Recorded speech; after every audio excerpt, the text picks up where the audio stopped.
Hello dear students, I welcome you all on AC Plus digital platform of advanced engineering classes। तो इस target series जो कि fluid mechanics की जो हमारी सीरीज है, इसके अंदर हम अभी तक प्रीवियस सेशन के अंदर सरफेस टेंशन, कैपिलरिटी का थोड़ा सा बेसिक हमने समझा था। सरफेस टेंशन की यूनिट, सरफेस टेंशन क्यों होता है, cause behind the surface tension, surface tension के क्या क्या एडवांटेजेस हैं या उससे एसोसिएटेड कौन कौन से फिनोमेना है जो हमें देखने को मिलते हैं, ये हमने हमारी प्रीवियस क्लास में डिस्कस कर लिया था। आज के सेशन के अंदर हम पूरा कैपिलरिटी पर बात करेंगे। कैपिलरिटी राइज, कैपिलरिटी फॉल क्यों होता है, waiting and non waiting liquid concept क्या होता है, एंगल ऑफ कांटेक्ट क्या होता है और किस कंडीशन में एंगल ऑफ कांटेक्ट कितना होगा, इन सब चीजों पर हम बात करेंगे। तो आइए हमारी सीरीज को स्टार्ट करते हैं। टारगेट सीरीज पहले मैं आपको बता दूं कि विजय सर सिविल वाले बच्चों के लिए 4 बजे एनवायरमेंटल इंजीनियरिंग और मैं सिविल और मैकेनिकल ब्रांच के स्टूडेंट्स के लिए फ्लूइड मैकेनिक्स इवनिंग 5:30 PM पर डेली लेकर चल रहा हूं। तो यहां पर करेंगे। अब हम चलते हैं कैपिलैरिटी। देखिए बच्चों, कैपिलैरिटी जो होता है इसको हम हिंदी में बोलते हैं केशी तत्व, या कैपिलैरिटी इफेक्ट को बोलते हैं केशी तत्व का प्रभाव। होता क्या है, जब भी किसी भी लिक्विड के कंटेनर में, किसी भी लिक्विड कंटेनर में अगर एक उसमें कोई लिक्विड फिल है, मान लो ये इसमें लिक्विड फिल है, और अगर हम इसमें एक छोटा सा ट्यूब, एक छोटी सी नली, एक ऐसी नली बच्चों जो कि ऊपर से भी खुली होगी और नीचे से भी खुली होगी, open from top and bottom both, ध्यान से सुन लेना, एक ऐसी नली जो ऊपर और नीचे दोनों तरफ से खुली है। अगला पॉइंट, इसका जो डायामीटर होगा इस नली का, इस ट्यूब का, वो 6 mm तक होना चाहिए, उससे ज्यादा नहीं। अगर ऐसा है और इसको हम उसमें इंसर्ट करेंगे तो दो बातें होंगी। दो बातें क्या होंगी? दो बातें ये होंगी कि अगर ये सराउंडिंग लेवल है लिक्विड का, सराउंडिंग लेवल जो कि ये है, तो जो फ्लूइड है वो इस नली में अपने आप थोड़ा सा चढ़ जाएगा। क्लियर है? या तो वो ऊपर राइज हो जाएगा, या फिर अगर देखो तो अगर ये सराउंडिंग लेयर है तो वो थोड़ा सा नीचे गिर जाएगा। गिरा तो उसे बोलेंगे कैपिलरी फॉल, और उठा तो उसे बोलेंगे कैपिलरी राइस। राइस कब होगा, फॉल कब होगा, वो समझ लो, वो आगे बता दूंगा। राइज तब होगा जब एडेसिव फोर्स ज्यादा होंगे कोहेसिव फोर्स से, मतलब ऐसा लिक्विड है जिसमें आसंजन बल ज्यादा है, कोहेजन यानी ससंजन बल कम है। दो डिफरेंट में जिसमें ज्यादा अट्रैक्शन फोर्स हो, रेदर देन दो सेम पार्टिकल में। लिक्विड लिक्विड में कम हो, बट लिक्विड और दूसरा जो हमारा मटेरियल है, जो ट्यूब है, वो जिस मटेरियल से बना है उसमें और लिक्विड में अगर ज्यादा अट्रैक्शन फोर्स है रादर देन उन दोनों लिक्विड में, तो राइज होगा। और अगर जो कोहेसिव फोर्स है वो बहुत ज्यादा है रादर देन एडेसिव फोर्स, तो फॉल हो जाएगा। बात आती है सर इसमें कौन सी बड़ी बात है, हो जाता होगा। अरे नहीं, बड़ी बात है। आप एक काम करो, आप एक सिंपल सा काम करो, एक तपेली लो बड़ी सी, उसमें पानी डाल दो, डाल दिया।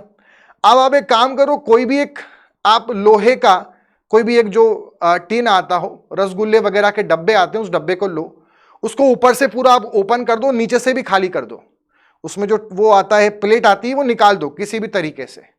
मतलब आपके पास एक गोल बड़ा सा एक डब्बा है जो टॉप और बॉटम से ओपन है। अब उस बाल्टी में जिसमें पानी भरा हुआ है या बड़ी सी तपेली में, उसमें उसको डिप करो थोड़ा सा ना, पूरा नहीं।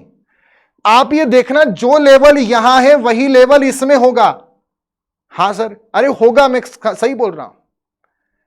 ये चीज तभी होती है जैसे जैसे वो जो आपने उसमें जो वो डब्बा आपने इंसर्ट किया, अगर उससे आप छोटे छोटे छोटे लेते जाएंगे, तो जैसे ही आप महसूस करेंगे आपका डायामीटर अगर 6 mm के बराबर या उससे धीरे धीरे कम होने लग जाए, तब जाकर आपको ये थोड़ा सा अलग चेंजेस या नीचे की तरफ देखने को मिलेगा। मतलब ये जो है ये माइक्रोस्कोपिक दुनिया में लगता है। कुछ बात समझ में आ रही? मच्छर और मक्खी, अरे मैं बोलना चाह रहा हूं कैपिलरिटी का जो वजह है वो है सरफेस टेंशन, और मैंने कहा था सरफेस टेंशन माइक्रो की दुनिया में ही चमत्कार दिखाता है। ये कैपिलरिटी जो हुआ, ये जो राइज हुआ, ये जो फॉल हुआ, ये सरफेस टेंशन ने कराया, और सरफेस टेंशन माइक्रो की दुनिया का आदमी है। इसलिए माइक्रो की दुनिया में वो जब ट्यूब बहुत छोटी सी हो जाएगी तभी वो कुछ ऊपर नीचे कर सकता है। अगला पॉइंट इसमें समझना, ये समझ में आ गया। पानी में जनरली राइज देखने को मिलता है और मरकरी में जनरली फॉल देखने को मिलता है, क्योंकि मरकरी में कोहेसिव फोर्स ज्यादा होते हैं रादर देन एडेशन फोर्स, और वाटर के अंदर एडेसिव फोर्स ज्यादा होते हैं रादर देन कोहेसिव फोर्स। ये जो ट्यूब है, जो ऐसी नली जो टॉप और बॉटम से ओपन हो, जिसका डायमीटर 6 mm तक हो, ऐसी नली को हम कैपिलरी ट्यूब बोलते हैं। और कैपिलरी ट्यूब को हिंदी में, ये जो 6 mm से कम एकदम बारीक, एकदम रेशे जैसी होती है, बाल के जैसी होती है, इसलिए इसको हिंदी में केश नली बोलते हैं, केश नली। और इसलिए इस प्रभाव को जो कैपिलरी ट्यूब में देखने को मिला उसे केशी तत्व नाम दिया गया। So the rise or the fall of the liquid when a small diatube is immersed in known as capillarity. The capillarity rise is due. Capillarity rise कब होगा? जब adhesive force ज्यादा होंगे कोहेसिव से, और फॉल तब होगा जब कोहेसिव ज्यादा होंगे एडेसिव से। इतना क्लियर है? अब ये राइज कितना होता है, ये राइज कितना होगा, ये फॉल कितना होगा, इसका फॉर्मूला क्या है, कैसे निकालेंगे, ये सब कुछ देर बाद, ठीक है। और इसी से कैपिलरिटी जो है वो इसके कारण है, सरफेस टेंशन। इसी के कारण मैं आपको बता दूं, जो पेड़ होते हैं उनके जो रूट्स होती हैं, जो जड़ें होती हैं, वो भी एकदम बारीक बारीक हेयर जैसी होती हैं। जो जड़ें होती हैं पेड़ों की, जो पेड़ होते हैं वो मिट्टी से पानी, पेड़ों के अंदर पानी कैसे ट्रांसपोर्ट होगा, वो जाइलम कराएगा। जाइलम आपने सुना होगा, जाइलम टिश्यू, प्लांट्स में अगर बायोलॉजी पढ़ी हो छोटी क्लास 9th-10th क्लास में, जाइलम का काम है वाटर का ट्रांसपोर्ट करना। अरे बट पेड़ के जड़ में पानी कहां से आएगा? पेड़ के जड़ में जो पानी आता है वो भी कैपिलरी लेके आता है। मतलब इसके दो बढ़िया बढ़िया चमत्कार हैं, entry of water into roots of trees, पेड़ों के जड़ों में पानी का एंट्री करना इस कारण हो रहा है। एक और चीज, सर और कोई एग्जांपल है कैपिलरी का? अरे बहुत बढ़िया एग्जांपल है। आपने कभी देखा आप घर के आसपास कहीं पर बालू वगैरह होती है तो उस पर अक्सर आप जब चलते हो, साइकिल चलाते हो, बाइक चलाते हो, गिर जाते हो। बालू पे चलना बड़ा असहनीय माना जाता है। क्यों? क्योंकि बालू जो होती है वो फिसलने लगती है, उतनी प्रॉपर रिएक्शन नहीं मिल पाती हमारे पैर पे जब एक्शन देता है उसको, तो हम बिल्कुल डिस्कंफर्ट होकर चल पाते हैं। वहीं पर कई बार आपने महसूस किया है कि जब हम समुद्र किनारे दौड़ते हैं, समुद्र किनारे की जो बालू होती है, वहां भी बालू ही होती है, उस पर तो लोग वॉलीबॉल खेलते हैं। समुद्र किनारे अक्सर शाम के टाइम बीच पर लोग साइकिल दौड़ा रहे, घोड़ा दौड़ रहा है, या इंसान नहीं चल पा रहा है। हमारे घर के बाजू वाली मिश्रा जी की बालू पे वहां घोड़े दौड़ रहे हैं, वहां लोग वॉलीबॉल खेल रहे हैं, वहां लोग फुटबॉल खेल रहे हैं, वहां साइकिलें चल रही हैं, वहां गाड़ियां चल रही हैं। वहां हर मूवी के अंदर कुछ अक्सर मूवियां आती है उसमें जो हीरोइन है वो गिर रही है, हीरो उसके पीछे भाग रहा है, फिर हीरोइन और भाग रही है। ये कहां से हो रहा है? ये कैसे हो रहा है? इसका जो वजह है वो भी कैपिलैरिटी ही है। मतलब ऐसा क्यों होता है सर? क्योंकि क्या होता है, जब वहां पर जो कोस्टल एरियाज में, जो सी शोर एरिया में, जो सी बीचेस पर जो बालू पाई जाती है, उसके पोर्स के अंदर वहां बारीक बारीक ऐसे इंटरकनेक्टेड, ऐसे बारीक बारीक छिद्र बन जाते हैं, इंटरकनेक्टेड ऐसे होल्स, ऐसे ट्यूब बन जाते हैं, as similar to that of a capillary tube. उस ट्यूब में पानी चढ़ने लगता है। पानी क्या करता है? बालू को सबको बाइंड कर लेता, पकड़ लेता टाइटली। जब हम नॉर्मली बालू पे चलते हैं जहां पे पानी नहीं है, तो जैसे ही हम फोर्स लगाते हैं बालू खसक जाती है, तो हमें रिएक्शन नहीं मिलती है, एक फॉर्म रिएक्शन नहीं मिल पाती है और हम चल नहीं पाते। वहीं पर जब सी बीच एरिया पर जो बालू होती है उनमें पानी अंदर भरा हुआ है, तो जैसे ही हम फोर्स देंगे तो पानी बालू को पकड़ के रखता है, तुम्हें कहीं नहीं जाना है, साथ में रिएक्शन दो, तो प्रॉपर रिएक्शन देता है, तो हम चल पाते एकदम कंफर्टेबली। मतलब कि हम बोल सकते हैं वॉकिंग ऑन बीच, बीच पर चलना, बीच पर दौड़ना का कारण भी कैपिलैरिटी है। आगे बात समझ में? चलो, तो अब यहां पर अभी हमने सरफेस टेंशन की हम बात करने, कैपिलैरिटी को भी हम साइड में रख देते हैं। सरफेस टेंशन का जो फिनोमेना है, तो लिक्विड ड्रॉपलेट में सरफेस टेंशन के लिए जो प्रेशर का जो फॉर्मूला है वो क्या है? तो हमारे पास एक लिक्विड ड्रॉपलेट है। लिक्विड ड्रॉपलेट ये आपको दिख रही है, एक पूरा पानी, एक बुलबुला है, वाटर ड्रॉपलेट भी हो सकता है। ये पूरा अंदर से फिल्ड है, कंप्लीटली फिल्ड है। इसको हमने बीच में से कट करा। जब बीच में से कट करेंगे तो हमें ऐसा एक हिस्सा देखने को मिलेगा। ठीक है, अब यहां पर अंदर से यहां पर लिक्विड है, ठीक है, और बाहर एयर है। अब लिक्विड का प्रेशर ज्यादा होगा, इसका जो प्रेशर है वो ज्यादा होगा, इसका जो प्रेशर है एटमॉस्फेरिक वो कम होगा। सो ये जो P2 माइनस P1 है, इसको मैं बोल देता हूं डेल्टा P। डेल्टा P का मतलब है एक्सेस प्रेशर। ये जो एक्सेस प्रेशर है, इसने इसको ऐसा कर्व करके रखा हुआ है, ऐसा मोड़ के रखा हुआ है एक्सेस प्रेशर ने।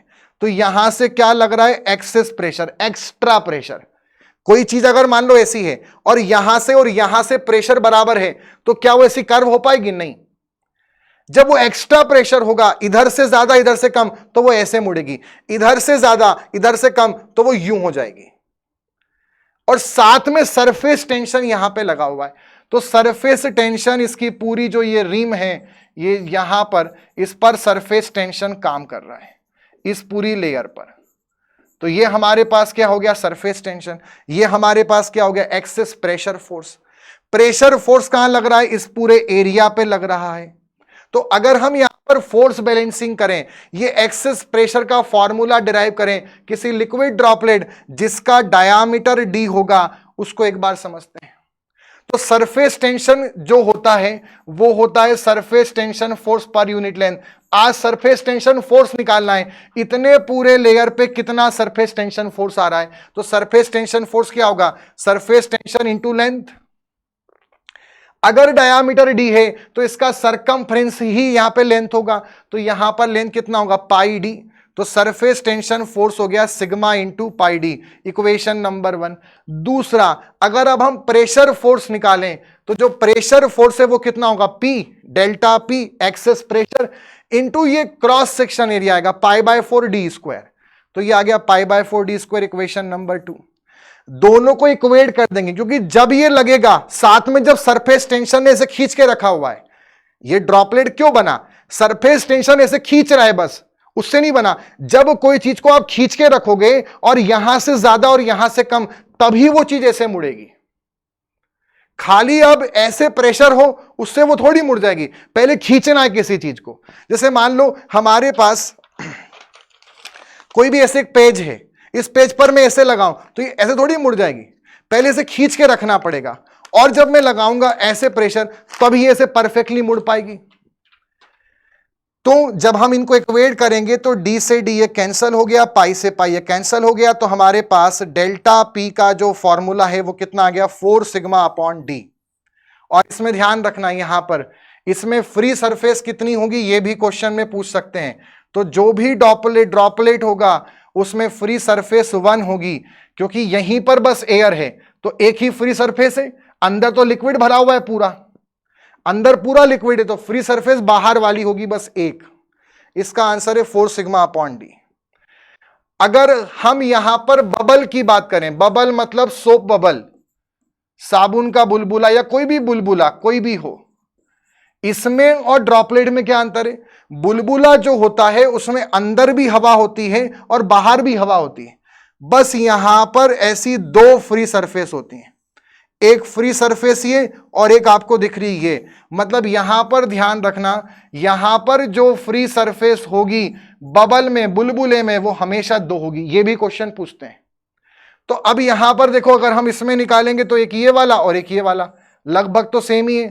तो अगर हम इसमें सरफेस टेंशन फोर्स निकालें तो सरफेस टेंशन फोर्स कितना होगा? सिग्मा इंटू 2 पाई डी। 2 क्यों करा? क्योंकि 2 फ्री सरफेस है। अगला, सरफेस टेंशन का जो फोर्स है वो तो इसी एरिया पे लग रहा है, तो वो वाला कितना होगा?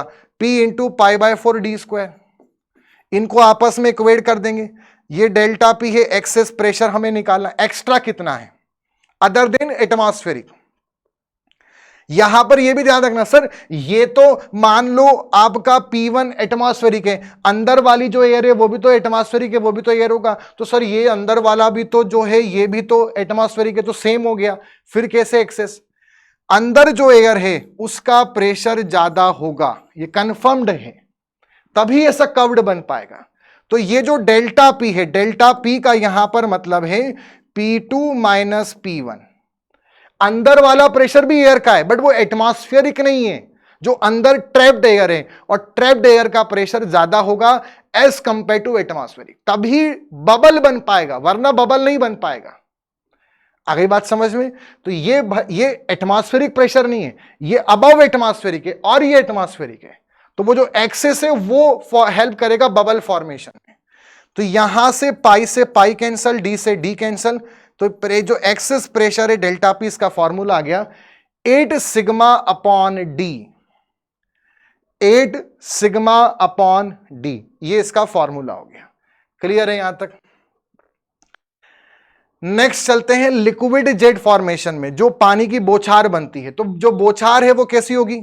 बौछार जो होगी उसका एक डायामीटर होगा, एक लेंथ होगा, और ये एक पूरी सिलेंड्रिकल शेप की होगी। इसको समझने के लिए बीच में से काट देते हैं। बीच में से काटेंगे तो ये ऐसा कुछ हमें देखने को मिलेगा। इस पूरे पोर्शन के अंदर यहां पर क्या लग रहा है? सरफेस टेंशन लग रहा है। तो सरफेस टेंशन का जो फोर्स है इतनी पूरी रिम के अंदर काम कर रहा है। तो सरफेस टेंशन फोर्स कितना हो गया? सिग्मा इंटू 2L, 2 उसमें लग गया। दूसरा यहां पर हम बात करेंगे तो जो प्रेशर फोर्स है वो इस पूरे एरिया पे काम करेगा, ये कितना है? D है। तो हमारे पास जो एक्सेस प्रेशर है डेल्टा P वो कितना हो गया? L इंटू डी, रेक्टेंगल वाला। इन दोनों को आपस में इक्वेट करेंगे तो डेल्टा P की हमारे पास वैल्यू कितनी आ गई? 2 सिग्मा अपॉन डी। तो अगर, और यहां पर भी आपसे पूछें कि इस केस में फ्री सरफेस कितना होगा, तो यहां पर भी फ्री सरफेस 1 होगा, क्योंकि अंदर तो पूरा सॉलिड है, अंदर तो पूरा लिक्विड है, बाहर ही एयर है, तो एक फ्री सरफेस होगा। तो ये ध्यान रखें, मैंने यहां पे लिख दिया, इसमें बबल के अंदर 2 फ्री सरफेस, ड्रॉपलेट के अंदर यानी बूंद के अंदर, इसको बूंद, ये बुलबुला एक, और जेट के अंदर पानी की बौछार, यहां पर भी 1 फ्री सरफेस। अगर फॉर्मूला याद करना हो तो 8 sigma upon D, 4 sigma upon D और 2 सिग्मा अपॉन डी। बबल में 2 होता है इसलिए जस्ट डबल होगा, इसलिए ध्यान रखना, ऐसे याद रखना। बूंद में एक ही सरफेस इसलिए कम होगा और उसका सबसे कम होगा। और रेशियो पूछें तो 4:2:1। और रेडियस में अगर पूछ रहा हो यही सेम चीज, तो रेडियस में पूछेगा तो कितना होगा? 4 सिग्मा अपॉन आर, इसका कितना होगा? 2 सिग्मा अपॉन आर, और इसका कितना होगा? सिग्मा अपॉन आर, जो कि डायामीटर 2 टाइम्स रेडियस के बराबर होता है। तो इसी का आंसर रेडियस में सिग्मा अपॉन आर होगा, इसी का 2 सिग्मा अपॉन आर, इसी का 4 सिग्मा अपॉन आर, और डायामीटर में 8 sigma by D, 4 sigma by D, 2 sigma by D. Ratio पूछेंगे तो 4:2:1, फ्री सरफेस पूछेंगे तो 2:1:1। क्लियर? सो अब इस क्वेश्चन को हम यहां पे ट्राई करते हैं। क्वेश्चन है the diameter of the droplet is 0.075 mm। लिख लेते हैं इसको 0.075 mm। What is the intensity of the pressure newton per square centimetre developed in the droplet by surface tension of, surface tension जो है वो है 0.4/075 न्यूटन पर mm। इसको हमें निकालना है। ड्रॉपलेट बोल रखा है मतलब बूंद बोल रखा है। ड्रॉपलेट में एक्सेस प्रेशर का जो फॉर्मूला है वो होता है 4 सिग्मा अपॉन डी। हमसे क्या पूछा है? इंटेंसिटी ऑफ प्रेशर पूछा है, तो सीधे यही रखना है। वैल्यू कितनी होगी यहां पर? 4। ठीक है, यहां पर वैल्यू कितनी होगी? 4 होगी, इंटू सिग्मा। सिग्मा कितना होगा हमारे पास? 0.000।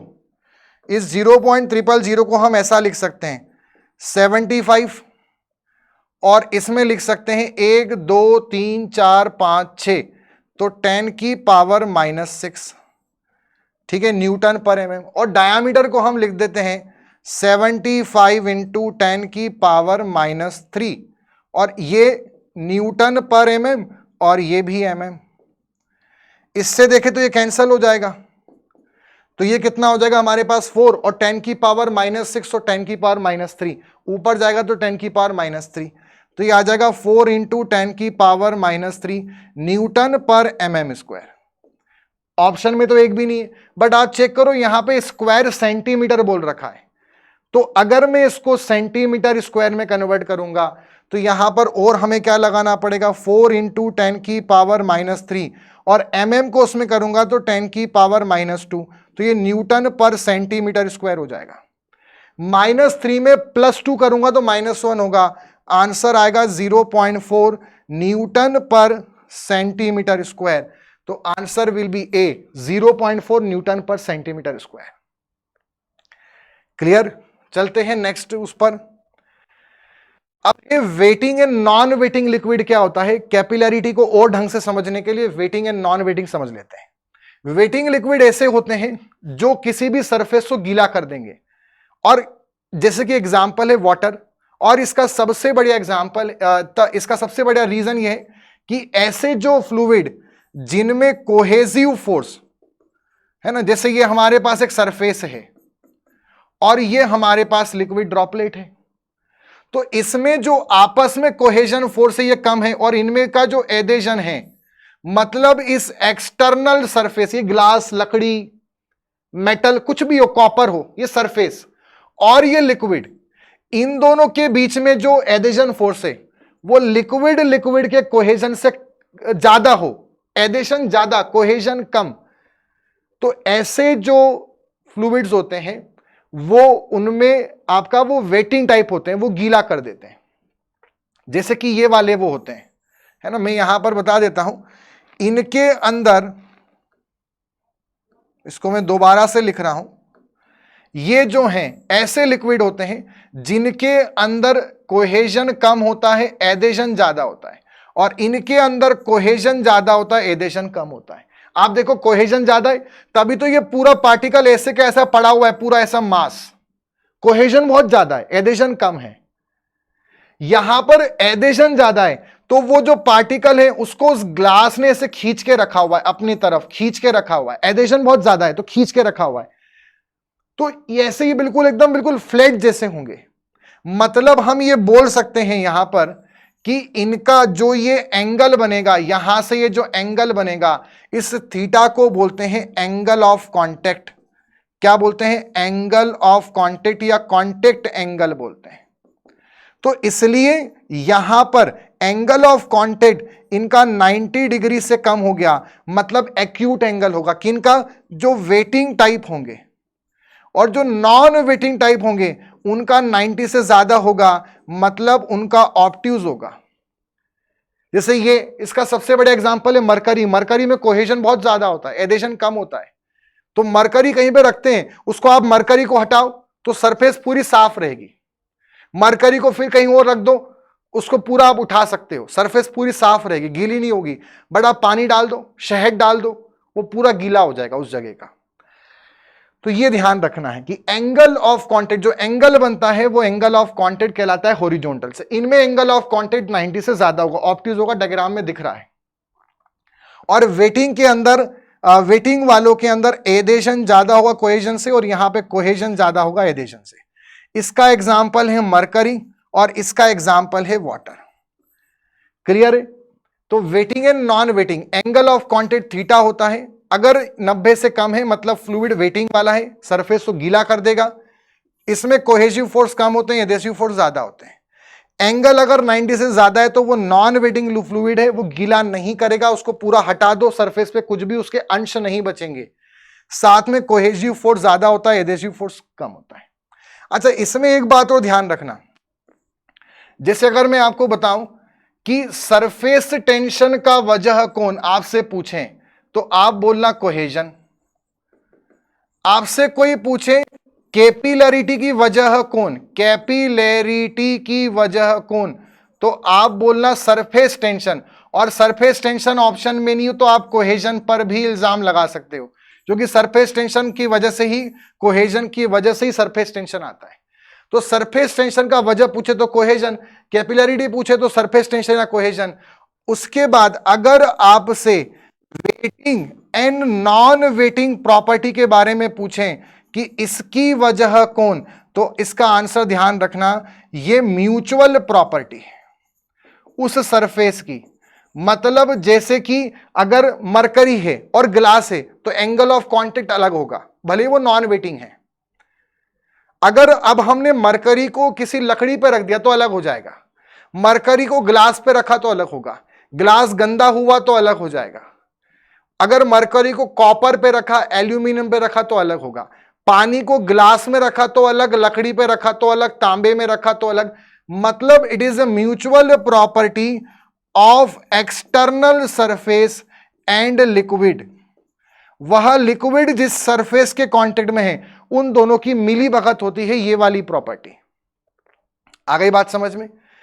इस वेटिंग नॉन वेटिंग के अंदर यह भी ध्यान रखना कि अगर आपके पास प्योर वाटर हो, प्योर वाटर एकदम प्योर वाटर हो और ग्लास एकदम क्लीन हो, बिल्कुल भी गंदगी ना हो, डस्ट ना हो, तो ऐसे केस में angle of contact near to 0 degree होता है, एकदम फ्लैट हो जाता है पानी।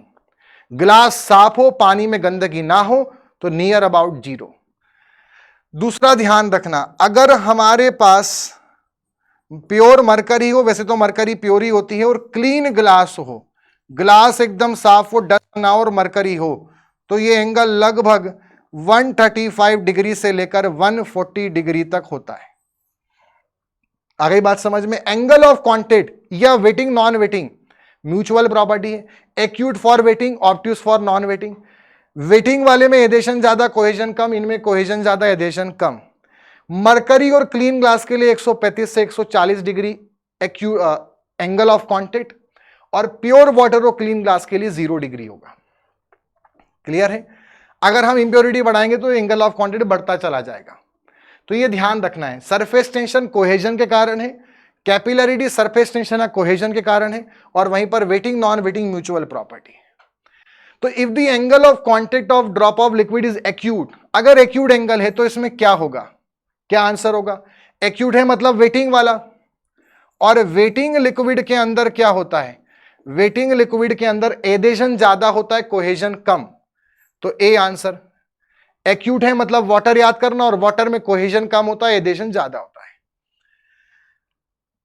नेक्स्ट है expression of capillary rise and capillary fall. अब ये भी हम सीखने जा रहे हैं, वो कैपिलरी राइज कितना होता है, फॉल कितना होता है, ये हमें सीखना है। तो हमने जैसे ही ट्यूब ये इंसर्ट करी, इसमें इतना यहां पर ये लिक्विड रेस कर गया।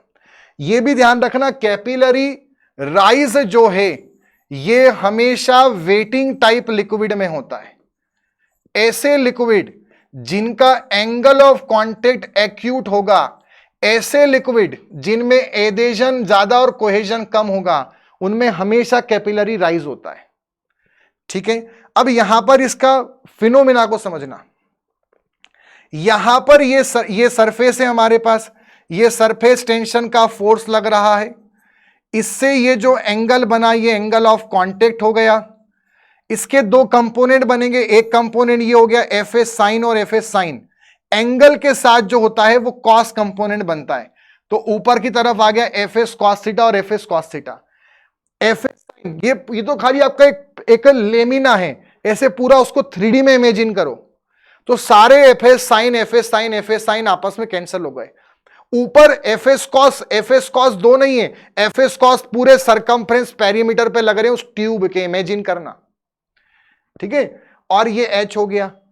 अब यहां पर ये जो सरफेस टेंशन का फोर्स है जो पूरे पेरीमीटर या परिमाप या सरकमफ्रेंस पे लगा, वो ऊपर खींच रहा है, और इतने सा जो एलिमेंट है फ्लूइड का, उसका जो वजन होगा वो नीचे की तरफ होगा, और इन दोनों में ये जो ऊपर सरफेस टेंशन का फोर्स है और इस इतने पैकेट का जो वजन है, उन दोनों में इक्विलिब्रियम एस्टैब्लिश करेंगे। तो इक्विलिब्रियम कंडीशन में एफ एस कॉस और weight of the fluid column, तो एफ एस कॉस में यहां पे कितना आ जाएगा, sigma perimeter into cos theta.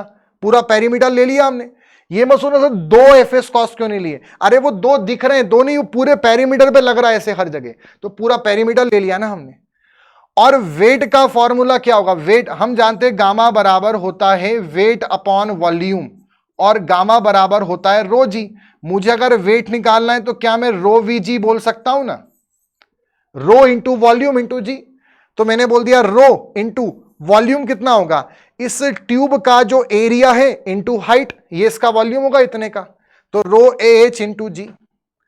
अब पेरीमीटर कितना होगा, पाई डी कॉस, और एरिया कितना होगा, pi by 4 D square H G. Pi से पाई कैंसल, डी से डी कैंसल, तो हमारे पास एच की वैल्यू कितनी आ गई, एच आ गया 4 sigma cos theta upon rho g D, या इसको ऐसा भी बोल सकते हैं 4 सिग्मा कॉस थीटा अपॉन, यहां पे डी को हमने 2r कर दिया, 2 से 2 कैंसल, इसको गामा डी भी बोल सकते हैं, फ्लूइड की स्पेसिफिक वेट गामा डी भी बोल दिया। एक और फॉर्मूला हो जाएगा, डायामीटर को 2 टाइम्स r रख दें रेडियस, तो 2 से 4 कैंसल होगा, तो वो हो जाएगा 2 sigma cos theta upon rho g r. मतलब डायामीटर में 4 sigma cos theta rho g d, 4 sigma cos theta gamma d, 2 sigma cos theta rho g r, ये इसके 3 फॉर्मूले हो गए। क्लियर? नेक्स्ट इस पर आते हैं, तो ये इसका फॉर्मूला हो गया। अगर हम गामा के फॉर्म में करें तो ये मैंने आपको बता दिया, और ध्यान रखना है for clean water in glass tube ये 0 होता है। तो अगर हम इस कंडीशन के लिए कैपिलरी राइज का फॉर्मूला देखें तो वो होगा 4 सिग्मा कॉस 0 डिग्री जो होता है वो 1 होता है, तो वो 1 हो गया, अपॉन में कितना आ गया, रो water into g into D. रो वाटर कितना होता है आप वो जानते हो, तो आप वाटर के लिए डायरेक्टली ग्लास के साथ ये वाला आप यूज कर सकते हैं। अगला एक्सप्रेशन हम देखने चल रहे हैं कैपिलरी फॉल के लिए। कैपिलरी फॉल में भी क्या होगा, ये सराउंडिंग लेवल का लिक्विड है, इतना आपका फॉल हो गया, तो इतने पैकेट का जो वजन है वो नीचे की तरफ हमने खसका के रखा हुआ है, उसको उसने बैलेंस कर रखा है। ऐसे नहीं सोचना ये ग्रेविटी फोर्स नीचे लग रहा है, वजन जो है फ्लूइड का वो नीचे लग रहा है, और अब जो सरफेस टेंशन का फोर्स आएगा वो भी नीचे लगेगा, वो तो डेफिनेटली नीचे होगा, क्योंकि यहां पर जो ये एंगल है अब ये ऐसा वाला हो गया, ऑब्ट्यूज एंगल होता है यहां पर। जो कैपिलरी फॉल है ये नॉन वेटिंग टाइप फ्लूइड में होगा, ऐसे फ्लूइड में जिनमें कोहेजन ज्यादा होता है एडेशन से, ऐसे जिनमें एंगल ऑफ कांटेक्ट 90 से यानी ऑब्ट्यूज होता है, तो उनमें ये एंगल ऑब्ट्यूज हो गया, तो ये ऐसा होगा, तो सरफेस टेंशन का फोर्स नीचे होगा और वजन जो होगा वो भी इस बार नीचे होगा। पर ये नहीं सोचना कि सर दोनों नीचे तो बैलेंस क्यों करेंगे, जो अपोजिट होते हैं वो बैलेंस, अरे वो नहीं बोल रहे हैं। आपका जो ये सरफेस टेंशन का फोर्स है ये नीचे खींच के लाया, कितने को लाया, इतने वजन के बराबर वाले को लाया होगा ना, तो वो बैलेंसिंग हम कर रहे हैं। तो एफ एस कॉस इंटू यहां पर कितना हो जाएगा, जो भी हमारा इसमें सिग्मा इंटू पेरीमीटर, ये वाला टर्म मैं हटा रहा हूं यहां से, sigma into perimeter into cos theta बराबर rho g h into area. इतना क्लियर है, जो भी उसका पूरा वॉल्यूम है। आगे अब sigma into pi D cos theta rho pi by 4 D square h into g, तो एच की वैल्यू हमारे पास कितनी आ गई, 4 sigma cos theta upon rho g D. ठीक है, इसमें ध्यान रखना बस, जो कॉस में थीटा होता है अगर एंगल 90 से ऊपर होता है तो कॉस थीटा की वैल्यू नेगेटिव आती है, अगर एंगल 90 से ऊपर रखें, तो जब इसमें रखोगे तो आंसर नेगेटिव आएगा, तो घबराना मत, क्योंकि वो बस इंडिकेट करेगा कि फॉल आ रहा है, मतलब डिक्रीमेंट हो रहा है, तो नेगेटिव आंसर है तो घबराने की जरूरत नहीं है। इसको भी हम दो फॉर्मेट में बोल सकते हैं, 4 sigma cos theta upon gamma d, या बोल सकते हैं 2 sigma cos theta upon rho g r. इतना क्लियर है, फॉर्मूला सेम है, चाहे राइज हो चाहे फॉल, डायरेक्ट फॉर्मूला ध्यान रखना है, डेरिवेशन बस एक बार समझने के लिए। क्लियर? अगर कोई दो पैरेलल प्लेट है और उन दो पैरेलल प्लेट में कर रहे हैं, ये सराउंडिंग लेयर का लिक्विड है और इतना पूरा टी हाइट और बी विड्थ की प्लेट में जो हमारा ये लिक्विड है ये यहां पर इतना राइज कर गया, जो लिक्विड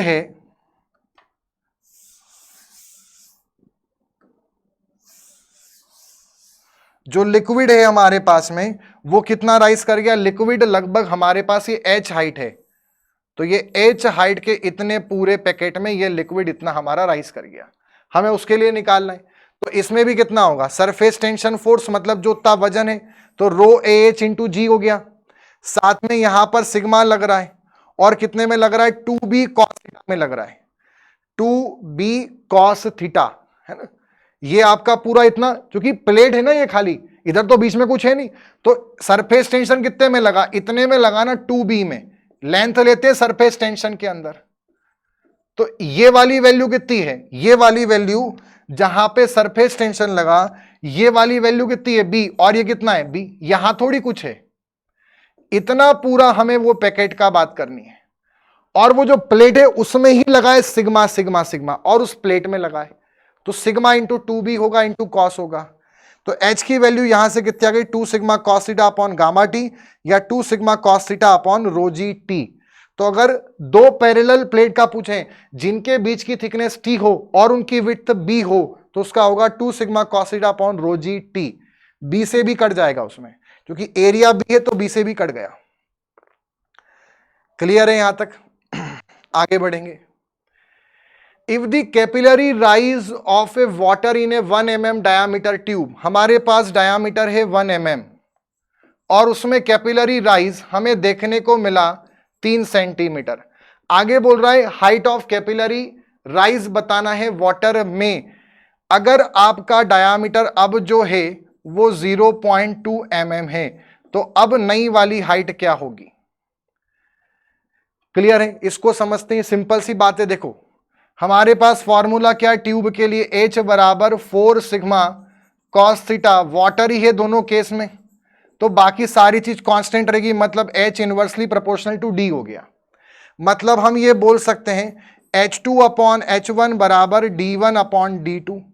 मतलब हम ये बोल सकते हैं H2 निकालना है, H1 कितना है हमारे पास 3 सेंटीमीटर, इनटू यहां पर आ जाएगा D1 अपॉन D2, D1 कितना है 1, अपॉन में कितना है 0.2। क्लियर? अगर 3 में मैं 0.2 का डिवाइड करूंगा तो 3/2 होता है 1.5, और फिर एक और 10 का डिवाइड तो वो आएगा 0.15 सेंटीमीटर, जो इसकी यूनिट है। क्वेश्चन में क्या बोला है, mm के अंदर निकालना है, तो अगर mm में निकालूंगा तो 10 का इसमें मल्टीप्लाई कर दूंगा तो 1.5 mm आंसर होगा।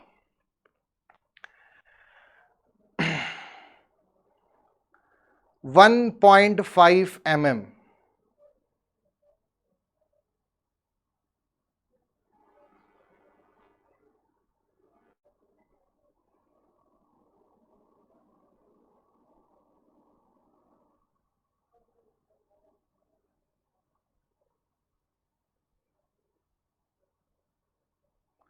नहीं, ये इसमें हमारे पास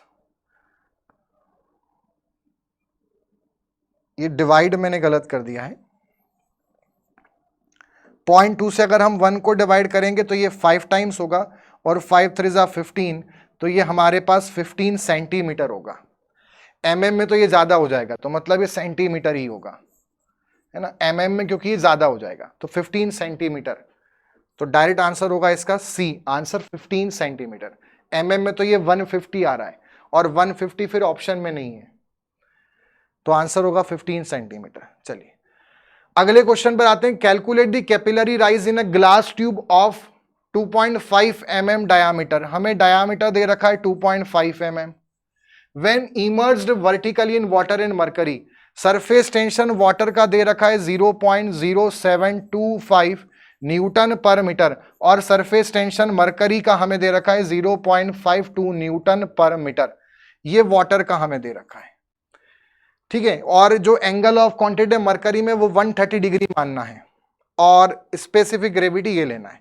देखो पहले हमें निकालना है वाटर के लिए, वो वाला करते हैं। वाटर के लिए निकालेंगे तो 4 सिग्मा, एंगल नहीं दिया है तो 0 डिग्री मानेंगे वाटर के लिए, अपॉन रो यानी 1000 वाटर के लिए, जी होता है 9.81, और डायामीटर हमारे पास कितना है 2.5 mm। बट इसमें ध्यान रहे जो सिग्मा हमें दे रखा है वो मीटर में है और ये mm में है, तो इसको हम मीटर में कन्वर्ट करते हैं, तो 10 की पावर -3 मीटर होगा। अगर डायामीटर 2.5 mm है तो मीटर में कितना होगा 2.5, 10 की पावर -3 मीटर।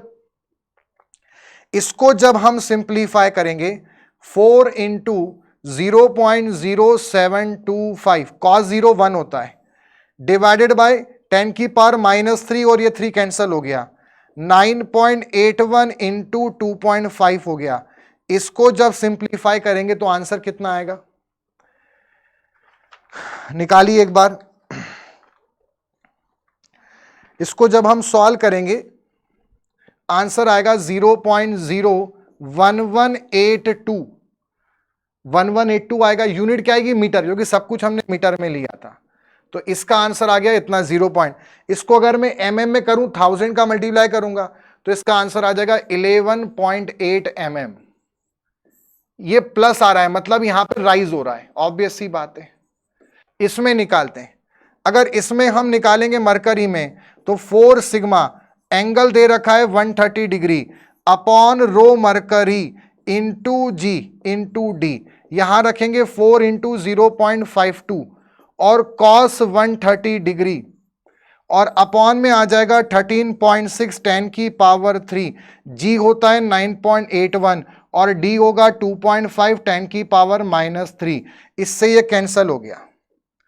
इसको जब हम सिंप्लीफाई करेंगे तो ये आंसर हमारे पास आएगा -0.01021 मीटर। नेगेटिव में आ रहा है मतलब फॉल हो रहा है।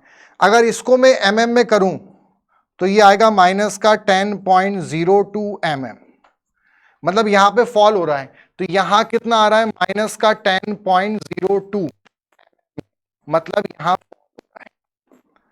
आ गए सभी को बात समझ में, कैसे करते हैं क्वेश्चन। चलिए, अगर आप इसी तरह से और भी सब्जेक्ट्स डिटेल में पढ़ना चाहते हैं तो लाइव एंड रिकॉर्डेड मेरे साथ में जुड़ सकते हैं सार्थक बैच के अंदर, जिसके अंदर हम प्रिपरेशन करेंगे आप और मैं मिलकर एसएससी जेईई 2023 एग्जामिनेशन के लिए। अगर आप सभी एग्जाम्स के लिए प्रिपरेशन करना चाहते हैं तो विजय बैच एक बहुत बढ़िया ऑप्शन है और इसमें all in one test series भी साथ में आपको प्रोवाइड की जाएगी।